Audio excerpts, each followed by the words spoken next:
Vamos dar início ao nosso culto, irmãos e irmãs, e vamos fazê-lo na paz do nosso Deus,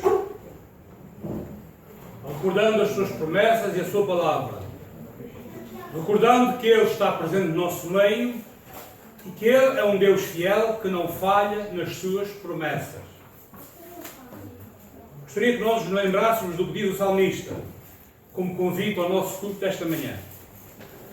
Celebrai com júbilo a Deus todas as terras, cantai a glória do seu nome, dai glória ao seu louvor. Que nós possamos render ao Senhor o louvor que lhe é devido e, fazendo-o, que nós possamos fazê-lo com convicção da sua ação em nossas vidas. Vamos, pois, exaltar o Senhor, louvá-lo, glorificá-lo e rendermos-nos aos seus pés nesta manhã, para que Ele possa de facto agir em nós e fazer em nós toda a diferença. Vamos orar.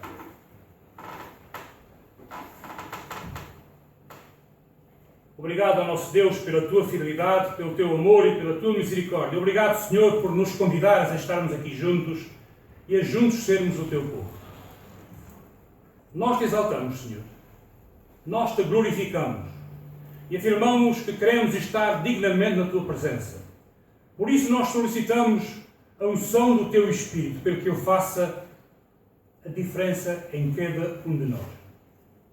Senhor nosso Deus, para que possamos render o louvor que é devido, nós pedimos que Tu nos toques, que Tu nos moldes, que Tu nos conformes à Tua vontade. E que este nosso momento aqui juntos uns com os outros e contigo, possa ser um momento em que nós nos sentimos abençoados pela Tua presença de uma forma especial.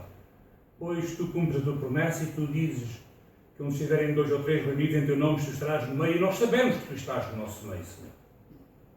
Que o Teu Espírito Santo, ó Deus, possa fazer toda a diferença e possa, de facto, tornar a cada um de nós filhos e filhas, conscientes do Teu amor, da Tua misericórdia, conscientes do que fazes por nós e do que Tu esperas que nós façamos por Ti. Abençoa-nos, pois, Senhor. Enche-nos de gozo da Tua presença. Dirige o nosso louvor, a nossa adoração e a nossa meditação na Tua palavra. E que nós possamos em tudo exaltar-Te e glorificar-Te, como Te é devido. Pois só Tu és Deus, e sem Ti nós nada somos. Vem, pois, estar connosco, ó Deus, e abençoar-nos. Isso pedimos no santo nome do nosso Salvador, que é o Senhor Jesus. Amém. Vamos louvar o nosso Deus. Em primeiro lugar, lendo alternadamente na palavra do Senhor o Salmo 105.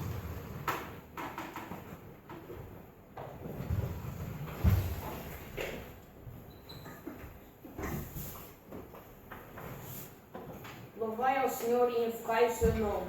Fazei conhecidas as suas obras entre os povos.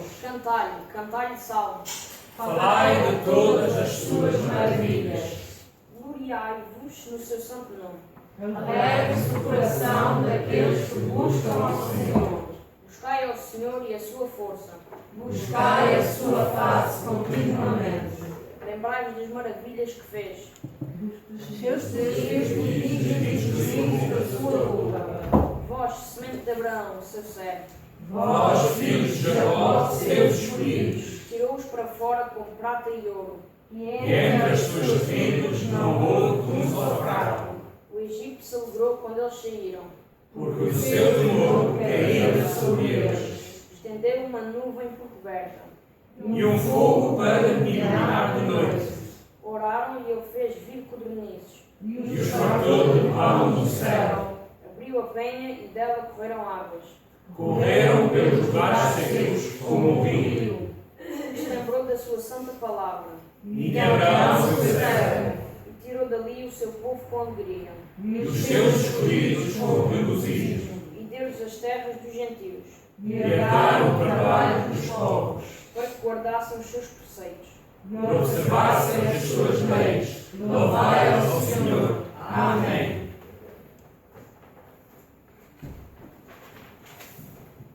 Amados irmãos, vou convidar a ficar de pé, quem puder.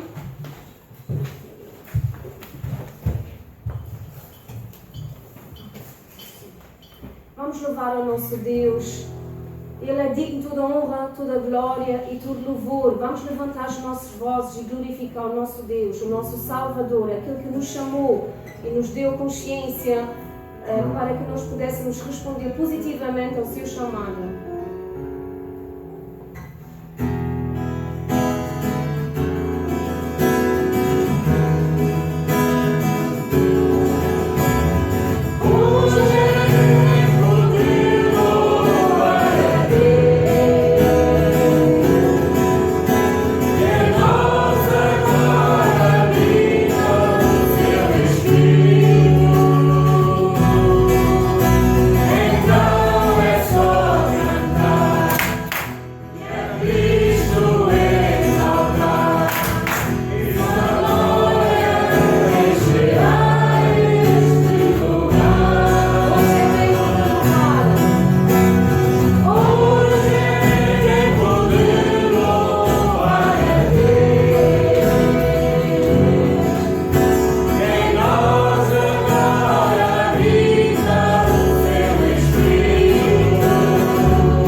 Mas Ele não nos chamou para ficarmos aqui só entre nós. Ele também nos chamou para sermos sal e luz lá fora, com aqueles que nunca ouviram a Sua palavra. Anunciemos o Evangelho, anunciemos a palavra da vida, a palavra que sacia a sede, que é a água viva, Jesus Cristo, o pão que desceu do céu e nos alimenta e sacia a nossa sede. Cantai ao Senhor.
as orações, Senhor. Só Tu és digno de receber que nós nos ajoelhamos e levantamos nossas mãos aos céus, Senhor. Só Tu és digno. Deus que está acima de tudo e de todos, Senhor. Há muitos falsos deuses que nós cantamos, mas ninguém é como Tu, Senhor. Ninguém é criador de todas as coisas. Tu estás acima de tudo, Senhor. Toda a autoridade está nas Tuas mãos. Tu criaste tudo, Senhor. Cada um de nós, este mundo que está à nossa volta, o universo, criado tudo pelas Tuas mãos, pela Tua palavra, Senhor. E nós te louvamos, Senhor. Nós te louvamos porque Tu és grande, poderoso, soberano. Nós te louvamos porque Tu nos deste a oportunidade de estar aqui nesta manhã. Nós louvamos, Senhor, porque nós fazemos parte do Teu povo e não é porque nós merecemos, mas sim porque Jesus Cristo, o Teu Filho unigênito, desceu do céu e derramou o Seu sangue puro na cruz do Calvário, tirando toda a ira que estava sobre nós, de nós. E nós podemos estar aqui confiadamente por causa de Jesus Cristo, louvando-Te, Senhor, sabendo que estes louvores vão subir aos céus, porque Jesus Cristo está sentado à Tua direita, intercedendo por nós, Senhor. E nós sabemos, Senhor, que nós podemos dobrar os joelhos diante de Ti e orar, e que essas orações subam, porque Jesus Cristo abriu o caminho, rasgou a cortina, Senhor. Louvado sejas Tu, nosso Salvador e nosso Redentor. Toda honra, toda glória e todo louvor a Ti, Senhor. Senhor, que Tu possas tocar nos nossos corações nessa manhã. Tua palavra possa penetrar na nossa alma, no nosso coração, Senhor. Quebrar aquilo que precisa de ser quebrado, Senhor. trazer aos nossos corações aquilo que ainda precisamos colocar diante de Ti e fazer de nós boca santa, Senhor, que leva a palavra de Deus a todos os cantos, Senhor, que Tu precisas. Que nós sejamos vozes Tuas, Senhor. Que nós possamos levar essas boas novas que nos alegram tanto, que nos dão tanta alegria no nosso coração, essa confiança, porque nós sabemos que Jesus Cristo vai buscar a igreja e vai voltar a outras pessoas que não têm essa esperança, Senhor. Que nós possamos realmente essa alegria que sentimos tão grande em sermos filhos de Deus, mostrar a outras pessoas também como é bom viver em paz contigo. Louvado sejas Tu, Senhor, louvado seja o Teu nome. Santo, santo, santo Tu és, Senhor. Em nome de Jesus. Amém.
queria agradecer-vos mais uma vez por terem vindo à casa do Senhor. Estamos cá, poucos, mas firmes na promessa da fé do Senhor.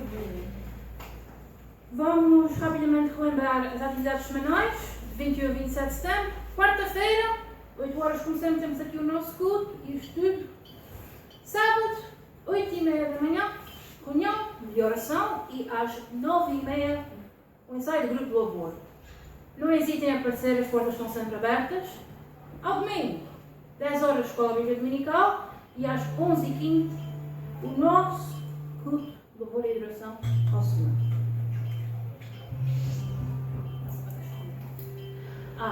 Para avisar também que para a semana começa já a escola dominical dos jovens às 10. Vamos tomar também essa atividade. Vamos agora, neste momento, irmãos, prontos para levantar as nossas ofertas. Cada um contribua conforme sinta do seu coração, ninguém se sinta constrangido. E ao mesmo tempo vamos louvar. Podem ficar de pé. Eu queria pedir ao Martim se pudesse levantar as ofertas.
Vamos fazer duas leituras. Eu queria pedir ao irmão Paulo Jorge que desse a primeira, que é em Êxodo, capítulo 16, versículos 2 a 15. E a segunda leitura, eu pedi ao irmão, ao pastor Flávio, se pudesse. A segunda leitura é Mateus, capítulo 20, versículos 1 a 16.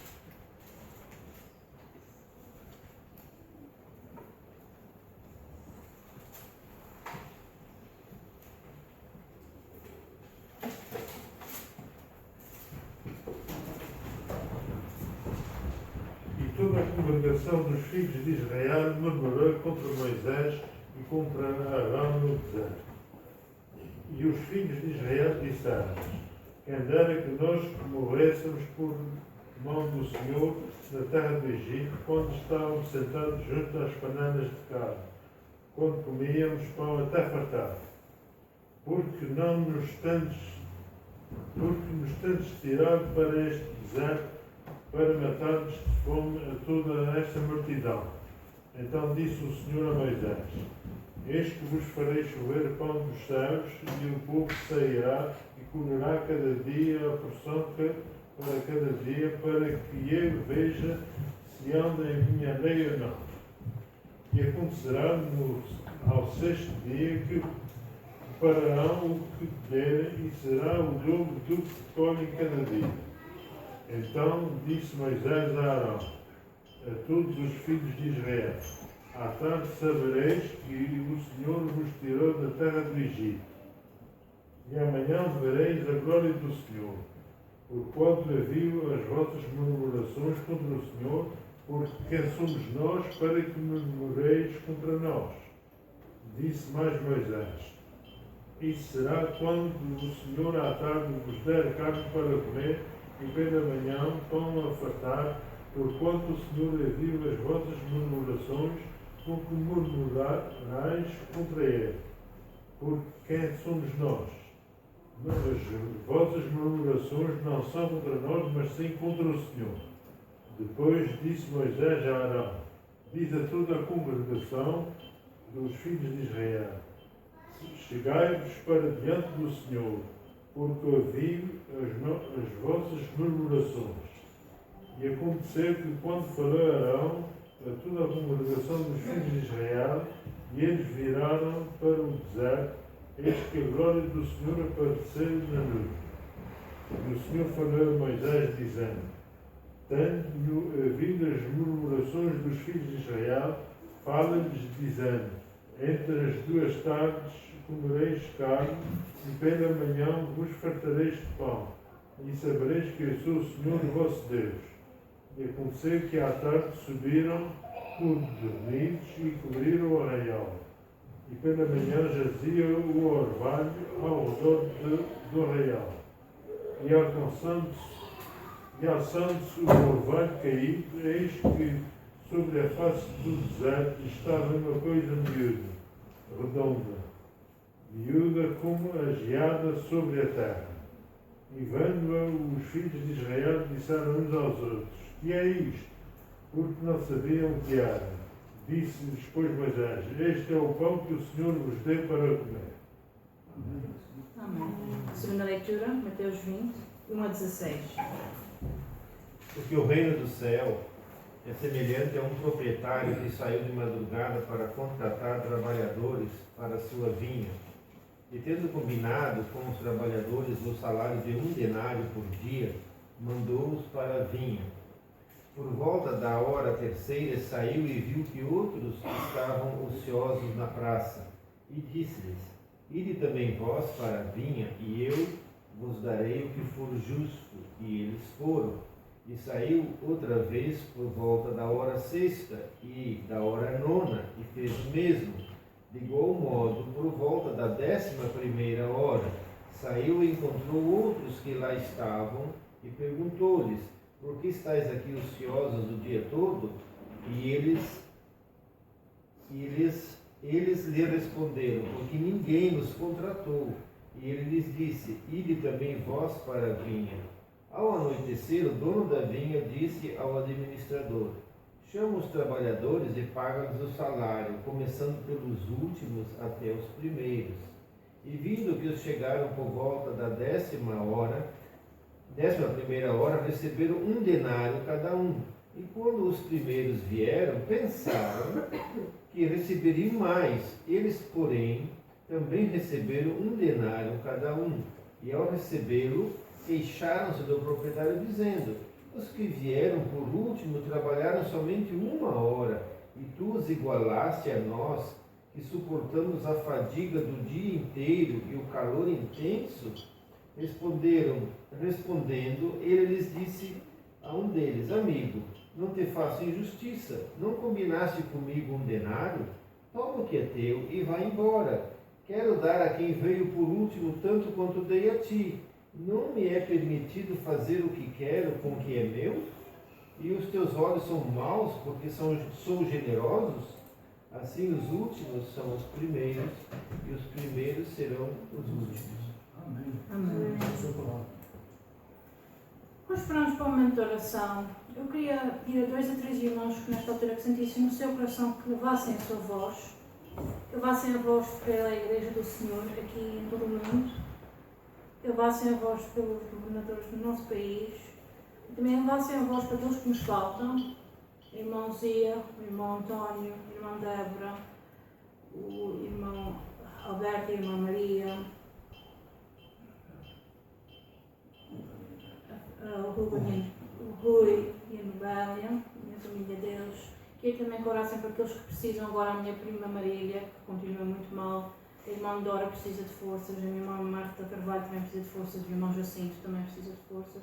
E qualquer outra pessoa que vocês saibam no vosso coração que precisa de oração, a irmã da irmã Márcia, Darcy, está a fazer tratamento.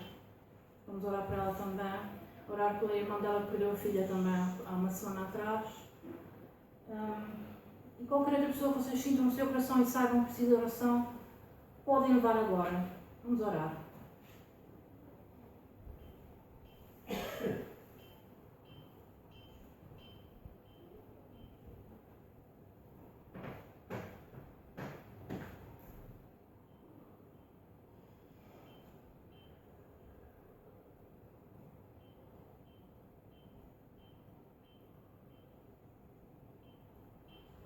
Obrigado, Senhor nosso Deus, por não nos abandonares às nossas contingências e às nossas fragilidades. Obrigado, ó Deus, porque Tu cuidas de nós, mesmo quando nós não somos merecedores. Obrigado, nosso Deus, por nos dares forças, por nos dares ânimo, por nos permitires acreditar em Ti, Senhor, para além de todas as circunstâncias e para além de todas as contingências. Tu não tens limites, ó Deus, e nós te agradecemos e te exaltamos por isso. Nada te é impossível, Senhor. O que Tu determinas é feito em nossas vidas. E porque confiamos em Ti, nós sabemos que aquilo que Tu determinas é o melhor para cada um de nós. Não queremos, Senhor, que a nossa fé seja somente uma fé dita, mas queremos que a nossa fé seja uma fé vivida no dia a dia, na Tua dependência, pois Tu, ó Deus, és o único Deus. Vem abençoar o Teu povo aqui, Senhor. Vem tocar na vida daqueles que se encontram fracos nos seus corpos. Falamos agora mesmo de alguns, mas há tantos outros que precisam do Teu apoio e do Teu toque, Senhor. Clamamos a Ti, Senhor, para que Tu faças nestas vidas aquilo que Tu queres, não o que nós desejamos. Aquilo que Tu queres, Senhor. Pois sabemos que será sempre melhor para nós. Pedimos igualmente, ó Deus, que Tu toques naqueles que estão abatidos no seu espírito, naqueles cuja vida está fragilizada, naqueles que não encontram solução para o seu dia-a-dia. Senhor, Tu tens todas as respostas, tens todas as soluções. Nós te exaltamos, nós te glorificamos e nós te pedimos, manifeste-te, Senhor. Mostra-te, Senhor. Dirige, Senhor, para que possamos caminhar com ousadia, confiando em Ti e debaixo do Teu poder. Abençoa, pois, a Tua Igreja neste lugar. Apesar das nossas fraquezas, Senhor, Tu és fiel e nós Te glorificamos e exaltamos por isso. Abençoa-nos, ó Deus, nós pedimos, no Teu santo nome. Amém. Amém.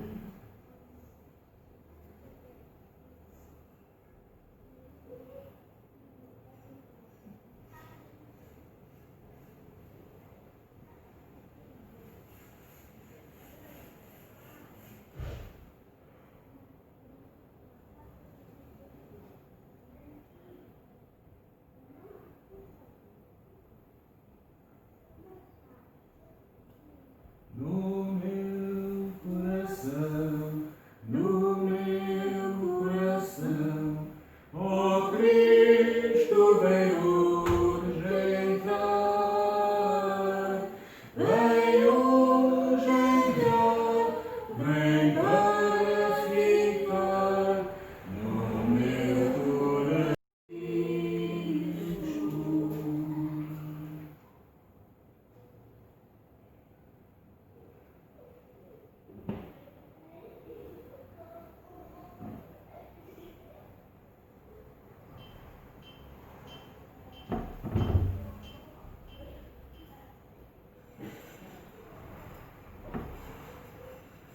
Graças te damos, ó Pai, por estarmos mais uma vez na Tua casa, por nos dar a oportunidade de estarmos aqui.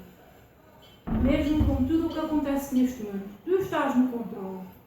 Tu sabes o que vai acontecer, pois Tu és Deus. Guia-nos, guia os nossos governos, os governos do nosso país e do nosso mundo agora, neste momento de crise. Nós não sabemos porque é que isto aconteceu, mas Tu estás no controle. Protege-nos e que se faça a Tua vontade e não a nossa. Continua a guardar-nos, continua a proteger-nos e continua a trazer-nos à Tua casa. Estamos com os nossos irmãos. Em Teu nome. Amém. Amém. Vamos refletir na palavra. Vou passar a palavra ao Pastor Robson.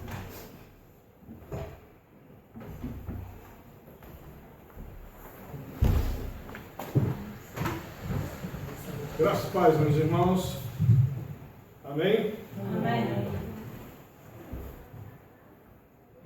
Pouco tempo atrás, na igreja da Ribeira Grande, nós expunhamos a carta do apóstolo Paulo à igreja que estava em Éfeso.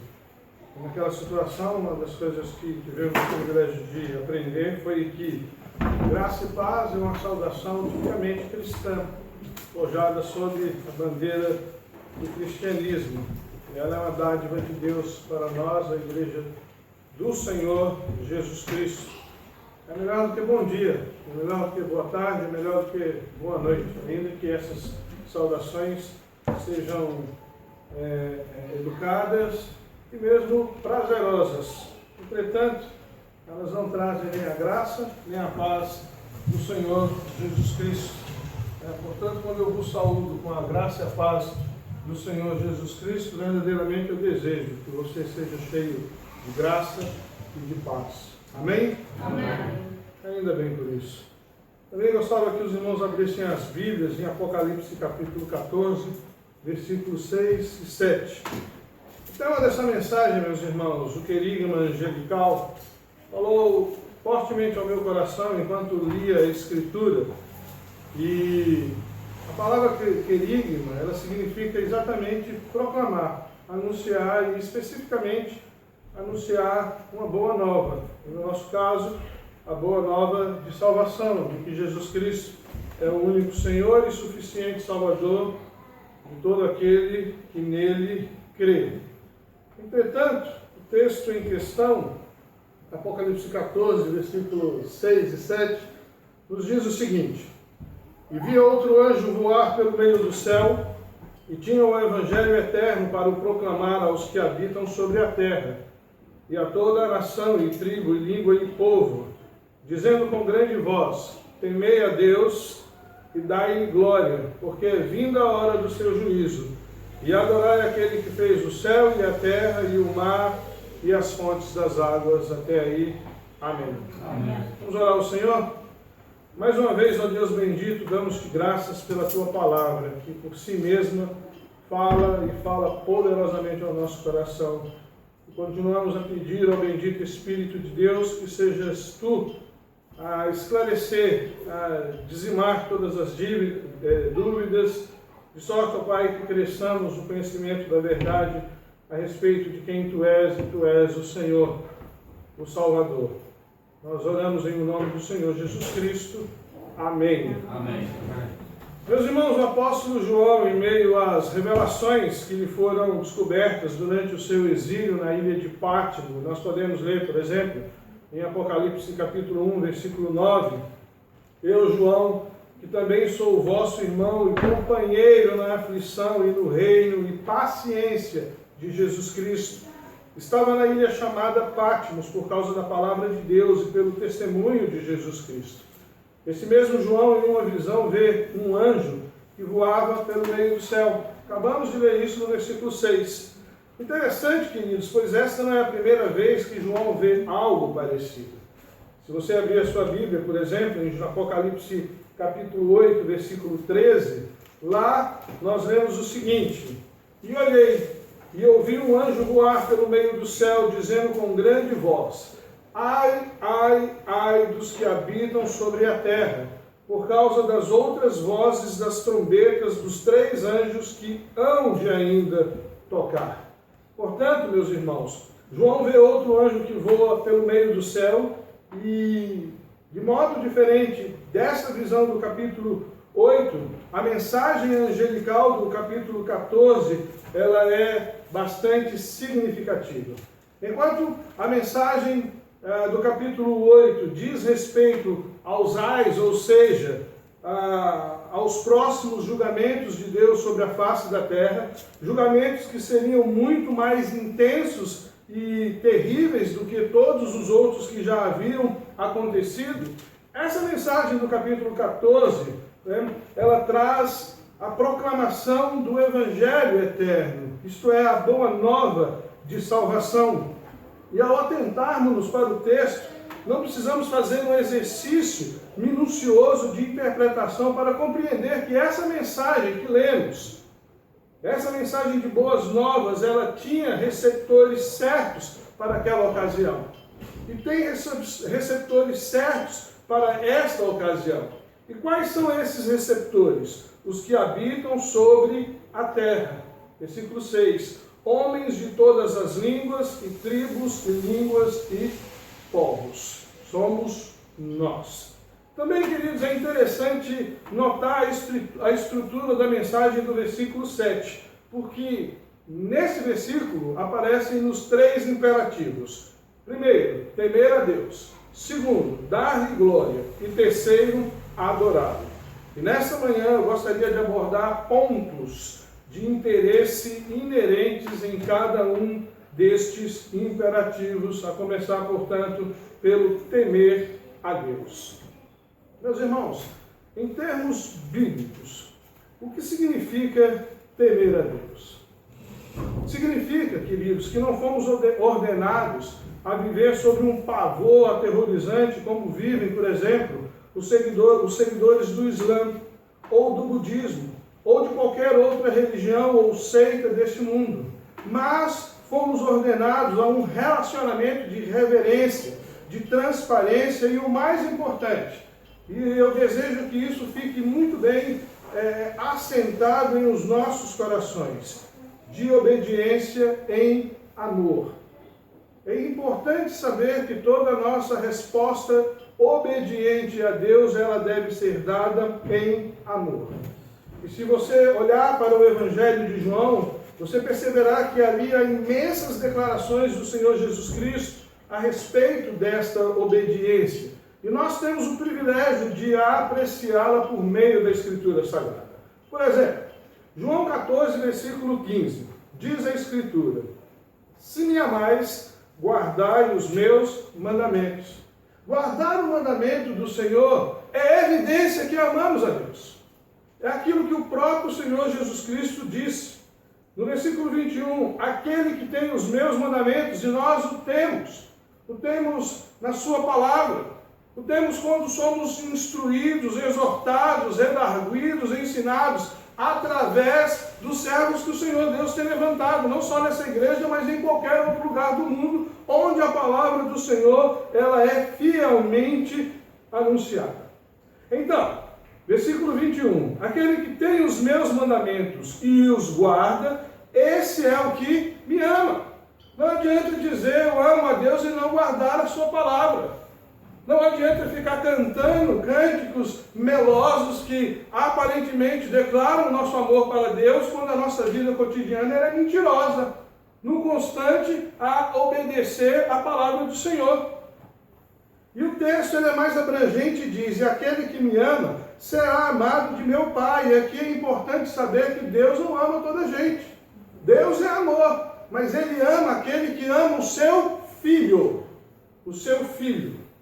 E eu o amarei e me manifestarei a Ele. Então nós estamos diante da Escritura Sagrada, como o pastor disse há pouco, palavra crua ou palavra nua. E todo esse sentimentalismo, toda essa melosidade que se vive, que se prega nos púlpitos e nas igrejas, ele é mentiroso quanto ao amor de Deus. Se a palavra de Deus ela é verdadeira, então ela nos diz assim: se me amais, guardai os meus mandamentos.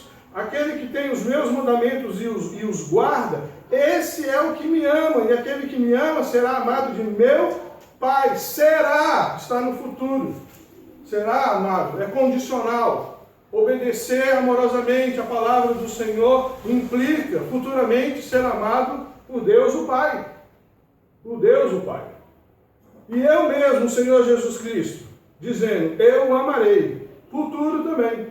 Isso está na língua grega, no futuro. Não é? Primeiro você me obedece amorosamente. Depois eu te amo.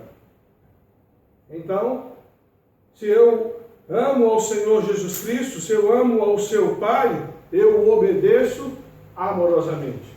E por ele sou amado demais, e me manifestarei a ele. Isso significa que qualquer experiência espiritual que tenhamos, ou já a tenhamos tido, e a teremos, mas hoje, ou mais amanhã, está condicionado a essa obediência amorosa, a esse amor por Deus, pelo cumprimento da sua palavra. E isso não é legalidade.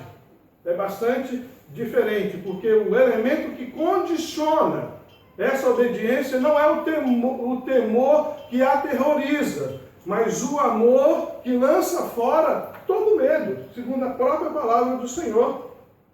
João 15, versículo 12, diz assim: o meu mandamento é este, que vos ameis uns aos outros, assim como eu vos amei.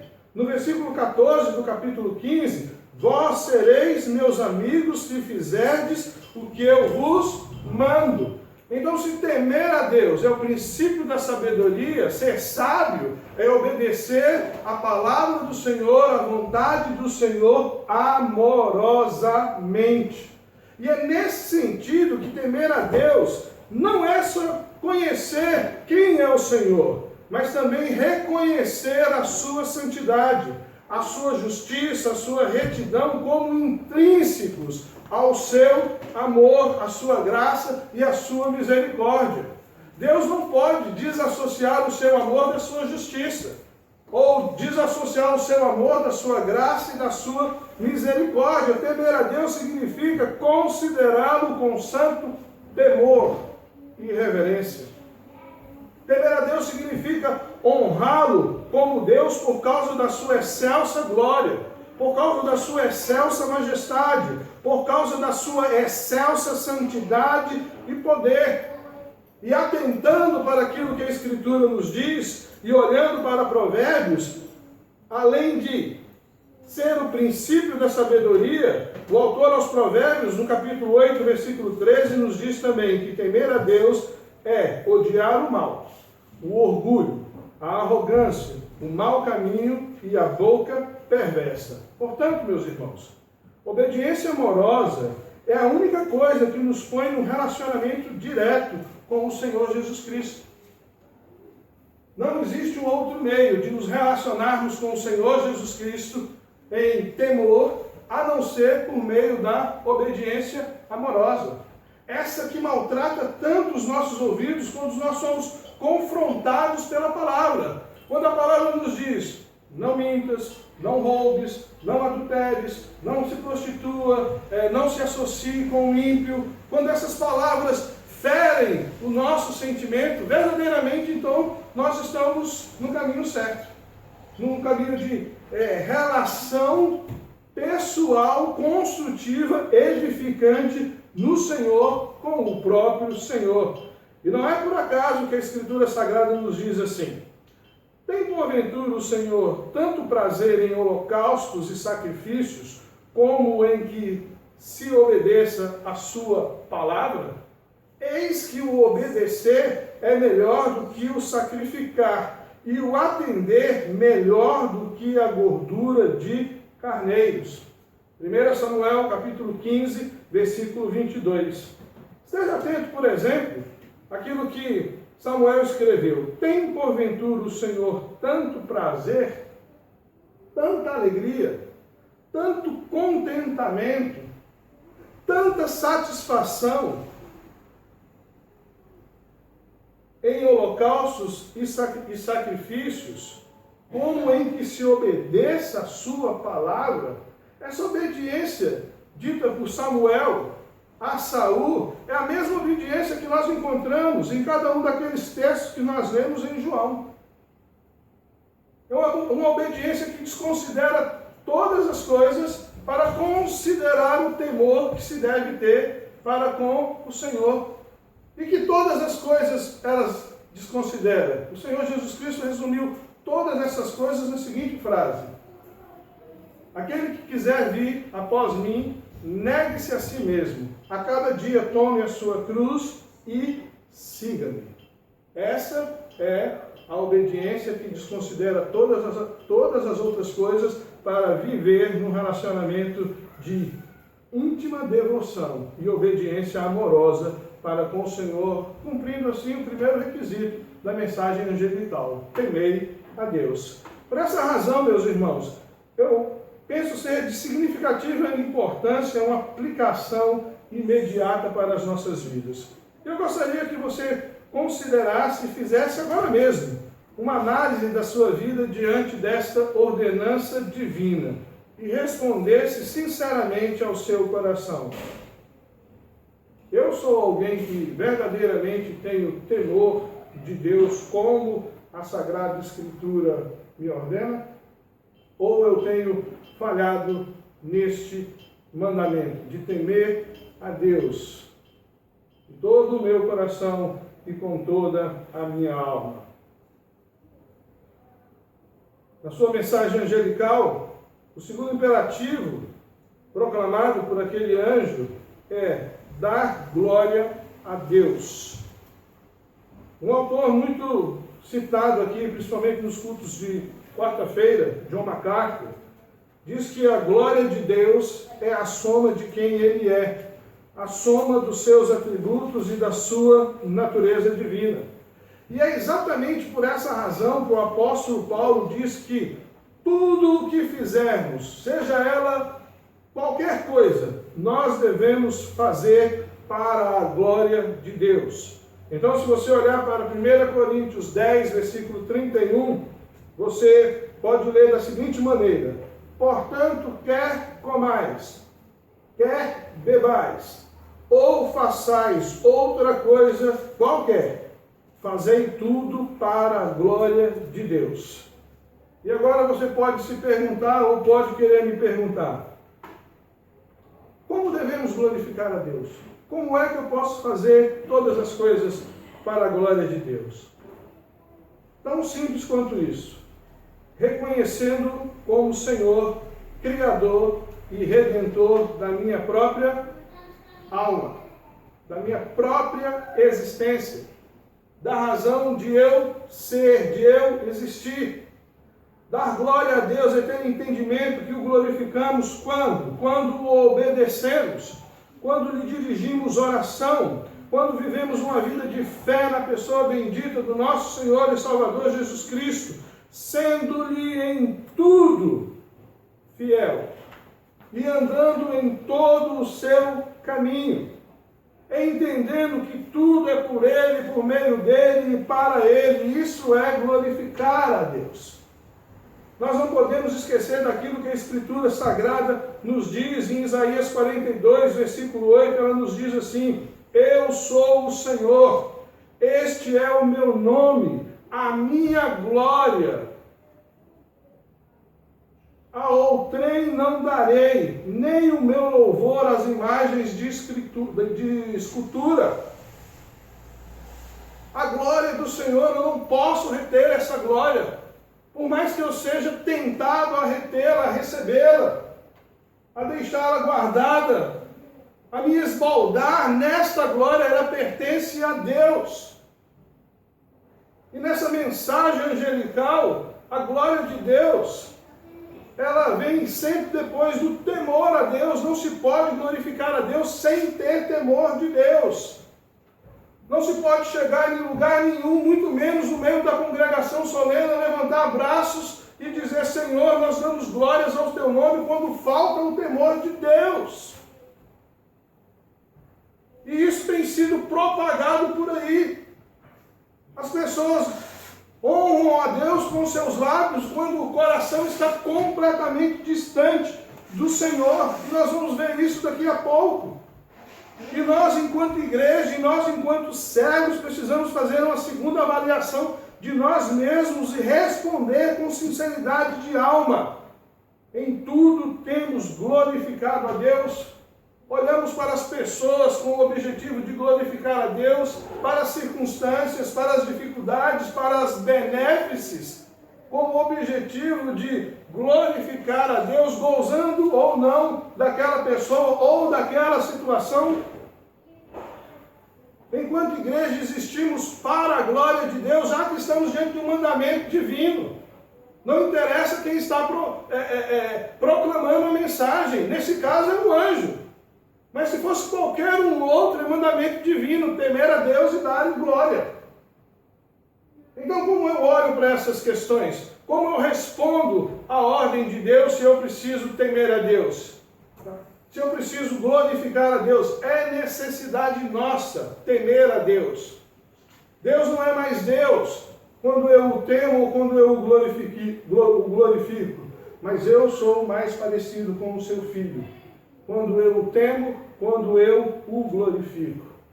Aquilo que fazemos glorifica a Deus? E mais, aquilo que deixamos de fazer tem glorificado a Deus também? Porque não é só fazer ou só deixar de fazer. É ter em consideração a glória de Deus. No que Deus é glorificado se eu fizer isso? Ou no que Deus é glorificado se eu deixar de fazer isso?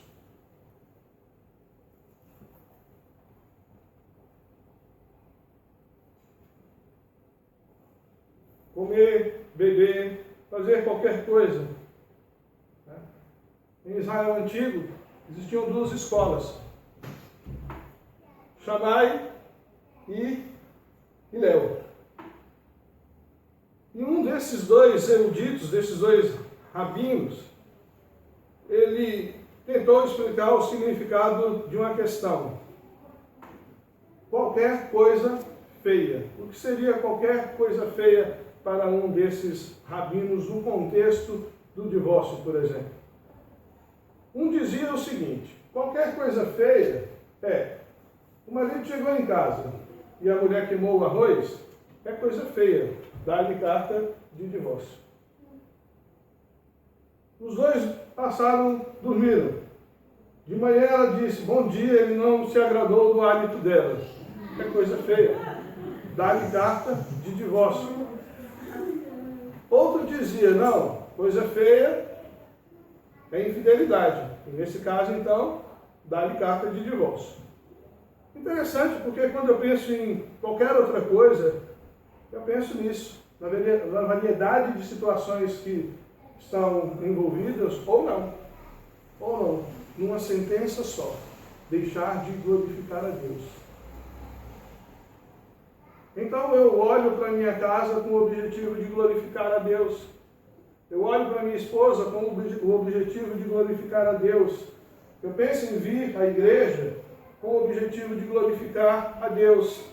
Eu penso em levantar mãos aos céus com o objetivo de glorificar a Deus. A questão é a glória de Deus. Não é se eu estou sentado ou em pé, ainda que sentado ou em pé, eu devo glorificar a Deus.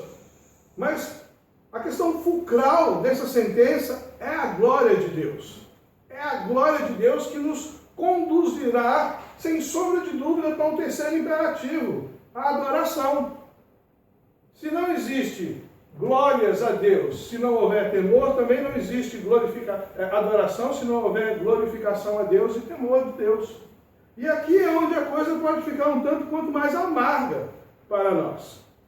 Né? Porque o terceiro imperativo, adorá-lo, né? Ele é bastante sugestivo, bastante agradável ao ouvido, mas extremamente duro ao nosso coração. A erudição bíblica diz que a adoração consiste nos atos e atitudes que reverenciam e honram a majestade do excelso Deus, Criador dos céus e da terra. Observe que conceitos semelhantes a estes nós já demos em relação ao temor a Deus e a glorificação ao Senhor, o nosso Deus. A adoração, meus irmãos, ela concentra-se em Deus e não no ser humano. Mais uma vez, a adoração tem a ver com Deus, com a sua pessoa, com o seu ser, com os seus atributos, com as suas obras. E nisso, necessariamente, precisamos considerar temor e glória. A adoração não tem a ver com o meu estado de espírito, independe da minha disposição. A adoração não tem nada a ver comigo. Nada, absolutamente nada. A adoração tem a ver com uma pessoa, com um ser, Deus. A adoração não tem a ver com choro ou arrepios, ainda que eles possam existir. Mas não tem a ver com choro ou arrepios. A adoração não tem a ver com êxtase ou euforia, ainda que eles existam. Isso porque nós somos seres humanos.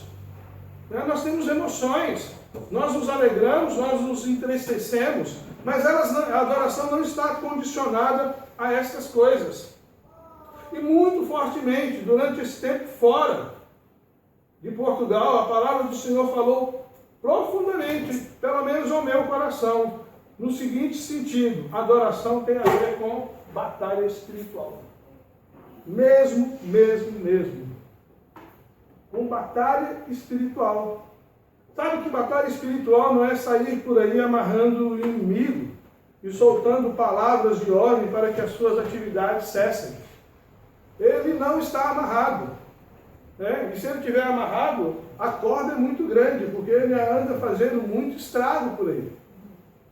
E ele é desobediente, porque eu continuava dando palavra de ordem e ele continuava a me desobedecer.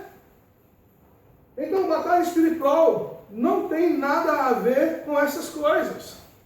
E é preciso ter entendimento disso para que sejamos maduros e espiritualmente sensíveis àquilo que o Espírito de Deus nos quer ensinar.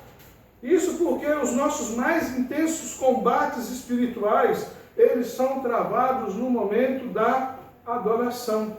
Sabe por quê, meu irmão? Ser adorado é o motivo pelo qual Satanás se rebelou contra Deus.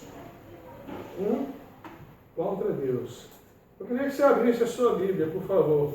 Em Ezequiel, o pastor tentou fazer ali fez ali o PowerPoint, mas como sempre, eu estou acrescentando qualquer coisa no domingo. Para ninguém sair a meio-dia e meio, sair 15 para 1. Ezequiel 28, a partir do versículo 11. A palavra do Senhor nos diz assim: veio a mim a palavra do Senhor dizendo: filho do homem, levanta uma lamentação sobre o rei de Tiro, e diz-lhe, assim diz o Senhor Deus. Esse texto é aquilo que nós chamamos de inferência, mas de fato uma referência ao rei de Tiro, um homem como eu, como você. Mas também faz-se uma referência a um ser espiritual. E esse ser espiritual ao qual o texto se refere chama-se Satanás. Então diz, assim diz o Senhor Deus: tu eras o aferidor da medida, cheio de sabedoria e perfeito em formosura. Estavas no Éden, jardim de Deus, de toda a pedra preciosa era a tua cobertura. Sardônia, topázio, diamante, turquesa, ônix, jaspe, safira, carbúnico, esmeralda e ouro. Em ti se faziam as obras dos teus tambores e dos teus pífaros. Provavelmente, o andar desse querubim produzia som. Por isso se diz, né, que Satanás ou Lúcifer, antes da queda, era o regente do coro celestial. Isso nós não encontramos isso na Bíblia, né? Dizem isso, talvez por entenderem dessa maneira. Versículo 14: tu eras o querubim ungido para cobrir ou para proteger, e te estabeleci no monte santo de Deus, no meio das pedras afogueadas andavas. Perfeito eras nos teus caminhos desde o dia em que foste criado, até que se achou iniquidade em ti. Na multiplicação do teu comércio encheram o teu interior de violência e pecaste. Por isso te lancei profanado do monte de Deus e te fiz perecer, ó querubim protetor, do meio das pedras afogueadas. Elevou-se o teu coração por causa da tua formosura. Corrompestes a tua sabedoria por causa do teu resplendor. Por terra te lancei, diante dos reis te pus, para que olhem para ti. Pela multidão das tuas iniquidades, pela injustiça do teu comércio, profanaste os teus santuários. Eu fiz sair do meio de ti um fogo que te consumiu, e te tornei em cinza. E te tornei em cinza sobre a terra, aos olhos de todos os que te veem. Todos os que te conhecem entre os povos estão espantados de ti. Em grande espanto te tornastes, e nunca mais subsistirás. Isaías 14, do 12 ao 14. Para completar aquilo que a Escritura em Ezequiel nos diz. Como caístes desde o céu. E na versão trinitariana diz: ó Lúcifer, filho da alva, como foste cortado por terra, tu que debilitavas as nações, e tu dizias no teu coração: eu subirei ao céu, acima das estrelas de Deus exaltarei o meu trono, e no monte da congregação me assentarei, aos lados do norte. Subirei sobre as alturas das nuvens, e serei semelhante ao Altíssimo. Satanás se move e vive em busca de ser adorado. Por isso a adoração é o momento mais intenso da nossa batalha espiritual, da nossa guerra espiritual. Ele é ousado nesse sentido. Ele veio roubar, matar e destruir, mas isso com o propósito de receber adoração. Olha a proposta que ele fez ao Senhor Jesus Cristo, Mateus 4, versículo 9. Tudo isto te darei se prostrado me adorares. E aqui nós precisamos definir algumas coisas. O culto, meus irmãos, tem como propósito adorar ao Senhor. O culto existe para que Deus seja adorado, Deus seja glorificado no meio do seu povo. Agora, a verdade é tudo que lhe for possível para que você fale neste propósito. Culto para adoração ao Senhor. Então nós estamos nesse culto para cumprir um propósito, temer a Deus, glorificar a Deus. E o culminar desse propósito é adorar ao Senhor através do temor e da glorificação. Percebe a situação? Não é? Estamos diante de três imperativos que se fundem numa só sentença, numa só manifestação de observação para os filhos de Deus. Quando é que o resultado da adoração acontece? Quando eu temo ao Senhor, quando eu o glorifico, quando eu faço todas as coisas para a glória do seu precioso nome. Então é preciso saber que o culto tem propósito. Não é agradar crianças, não é agradar adolescente, não é agradar jovem, não é para agradar as pessoas mais velhas da igreja, é para a adoração ao Deus vivente. Eu preciso saber disso, eu preciso viver isso, eu preciso viver essa verdade da palavra de Deus. Este é o propósito. Esta é a razão pela qual o diabo vai lutar contra nós. Vai investir pesado contra as nossas vidas. Não é quando nós sofremos tentação lá fora, com o roubo, com a prostituição e com o adultério, que a batalha é mais forte. Não é quando eu sofro tentação em relação ao álcool que a batalha é mais forte. Ela é intensamente mais forte quando eu me proponho a adorar ao Senhor, através do temor, através da glorificação.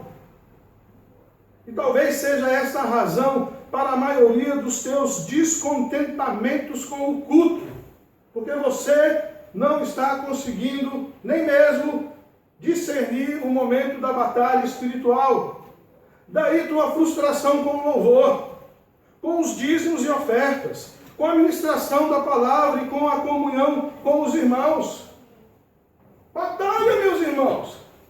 Estamos francamente numa batalha espiritual, cujo propósito é nos derrotar no propósito de adorarmos a Deus.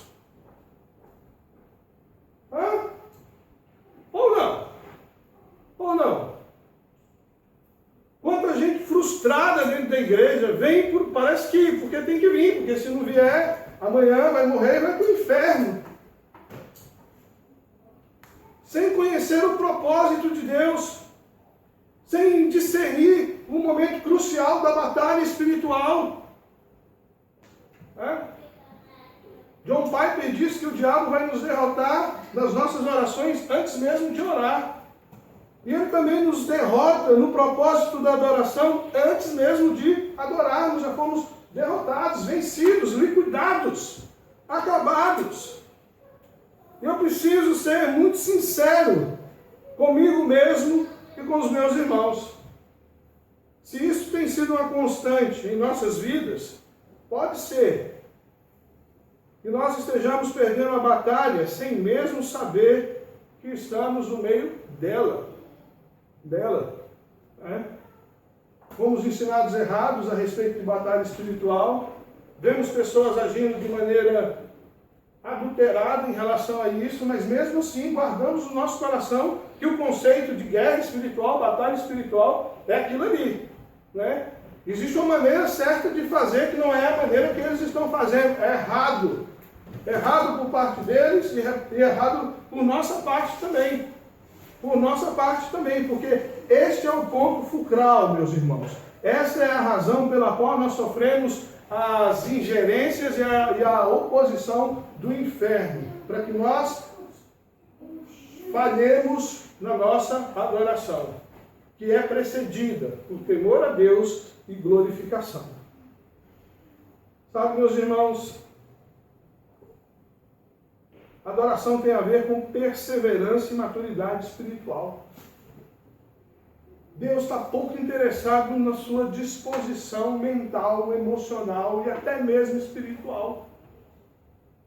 A palavra do Senhor Jesus Cristo é Deus, é Espírito.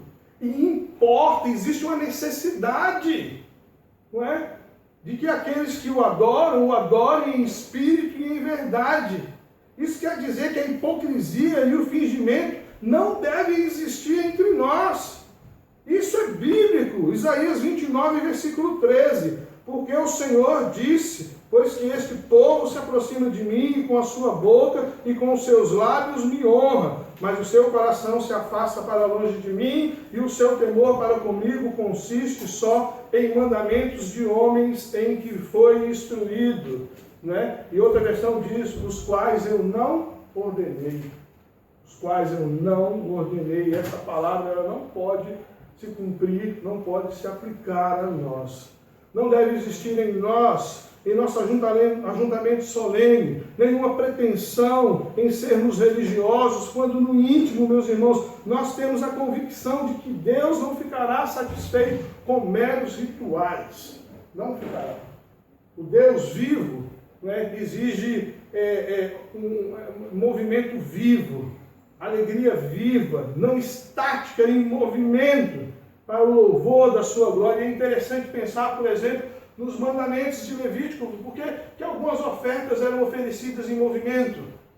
Meus irmãos, meus queridos, observe, nós estamos diante do Deus vivente, do Deus vivo, do Todo-Poderoso. No processo da adoração ao Senhor, nosso Deus, os termos são dele. Deus é que determina a maneira pela qual ele vai ser adorado. E ela já está, essa maneira já nos foi revelada através da sua palavra. Não é? E eu preciso ter atenção com isso. Cheguei agora. E no meu país eu vi algumas coisas bastante interessantes. Por exemplo, na minha cidade, Brasília, é muito bom saber que existem inúmeras igrejas. Graças a Deus por isso. Mas existe tanta coisa ruim. Existe uma moda das church agora. Igrejas pretas, negras, né? Algo condicionado, parece uma franquia de igreja, onde as coisas são feitas mecanicamente. E por que eu afirmo isso? Porque eu senti no meu espírito isso. Essa semana eu estava cantando lá em casa um corinho, um cântico, e a Cristiane: epa, e o senhor cantando isso? Não é? Já comentei algo com o pastor Sérgio Paulo. Eu falei: eu vou explicar para você uma coisa, minha filha. Né? Eu fui numa igreja, pregar na igreja, onde o Ministério de Louvor cantou esse cântico. Olha, impecável. Podia gravar-se um CD naquele momento e distribuir, vender, fazer. Muito bom. Os cantores muito bons, os músicos muito bons e etc.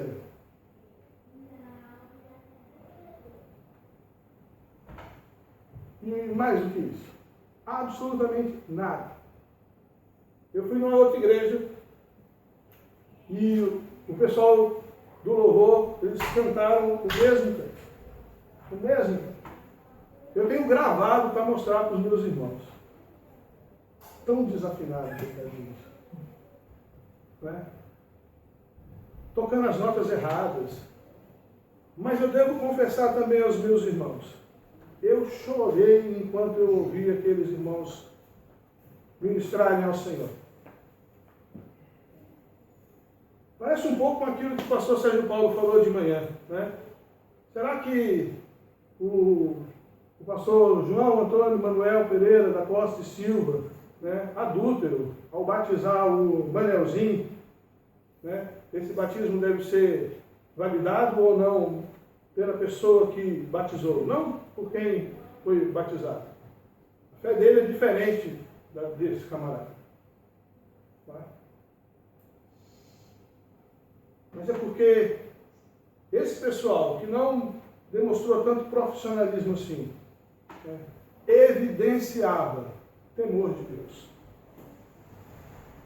glórias para Deus. Isso resultou em adoração. Tá? A gente entende e conhece a licença poética. Nós vamos adorar a Deus. Eu não tenho problema com isso. Mas pressupõe-se então que o temor está presente e se considera a glória de Deus acima de qualquer coisa. Então a adoração simplesmente acontece. Ela simplesmente acontece, ela não pode ser fabricada. Ela não é parte de um culto. Ela é o todo, é o todo.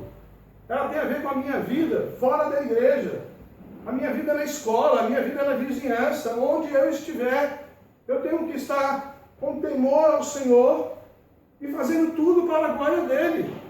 Então, automaticamente, isso é convertido em adoração, que é um privilégio, mas traz consigo um agravante: a batalha espiritual. Observe Paulo, né? Pela excelência das revelações foi-me dado um espinho na carne, a saber, um mensageiro de Satanás, sobre o qual 3 vezes eu orei. E a palavra do Senhor foi: chega, para, seu chorão, seu murmurador, vira homem, a minha graça te basta. O meu poder se aperfeiçoa na fraqueza, seja ela minha, seja ela tua.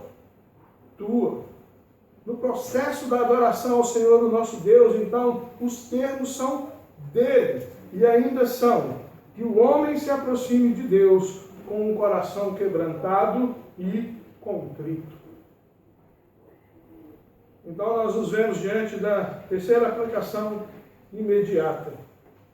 Queridos, podemos com convicção responder a nós mesmos. Você pode responder para você mesmo e você pode ser encontrado como um verdadeiro adorador. Uma vez que Jesus disse que Deus está à procura daqueles que o adoram, você vai ser encontrado, não é? Quando Deus sair à caça dos adoradores. Serei eu um dos tais? Serei achado de Deus ou por Deus? Então, queridos, com tudo isso exposto, nós podemos então, resolutos, formular a seguinte declaração: que os homens temam a Deus, e não a qualquer nome que se nomeie neste século ou no vindouro, a fim de lhe dar glória em vez de glorificar um ídolo, e de o adorar em vez de prestar culto à mera criatura em lugar do Criador, que é bendito eternamente. Amém. Agora volte lá para o Apocalipse 14, no versículo 7.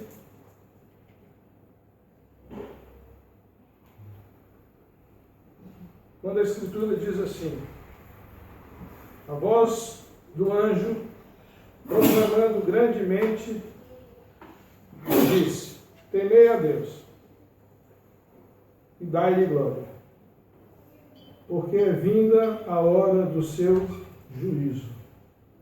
Nós estamos nessa hora. Nós estamos na hora do juízo de Deus. Seja Ele recebendo isso como você quiser receber. Esta é a hora. Nós estamos no meio dela. Bem no meio dela. Nós não sabemos se é o início da hora, se é o meio da hora ou se é o final da hora. né? Essa ilustração também é bíblica, né? Das vigílias da noite. Primeira vigília, segunda vigília, terceira vigília. Qual é, eu não sei. Mas o anjo está explicando por que eu devo temer a Deus e por que eu devo glorificá-lo e por que eu devo adorá-lo. Porque é vinda a hora do seu juízo. Portanto, adorai aquele que fez o céu e a terra e o mar e as fontes das águas. Né? Eu me lembro de Davi, o cantor de Israel. Elevo os meus olhos para os montes. De onde me virá o socorro? O meu socorro vem do Senhor. Que Senhor é esse? Aquele que fez os céus e a terra. Meus irmãos, que Deus nos abençoe. E tenhamos em consideração essas coisas para que a nossa adoração seja verdadeira, para que o propósito desse culto seja aceitável diante de Deus. Não se esqueça, nunca é demais repetir. Sem temor e sem considerar a glória de Deus, não há adoração. Não havendo adoração, não há propósito cumprido. Não havendo propósito cumprido, um só ganhou a batalha. Não ganhou a guerra, mas ganhou a batalha. Sabe quem ele é? Pois é, irmãos. É aquele que Jesus disse que veio nos roubar, nos matar e nos destruir. Deus abençoe os meus irmãos.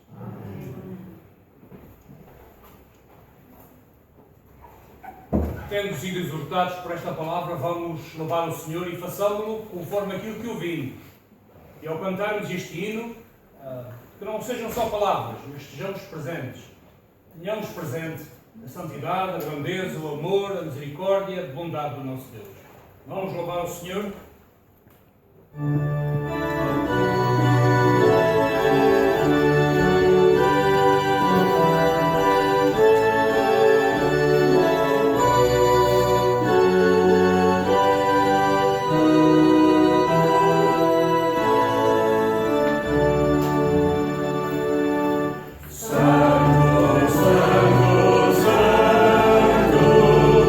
Deus omnipotente,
nosso Pai, a graça bendita do nosso Senhor e Salvador Jesus Cristo, as ricas consolações do Santo Espírito de Deus, seja sobre a Igreja do Senhor Jesus Cristo, espalhada sobre a face da terra, para a glória de Deus Pai, o Todo-Poderoso. Amém.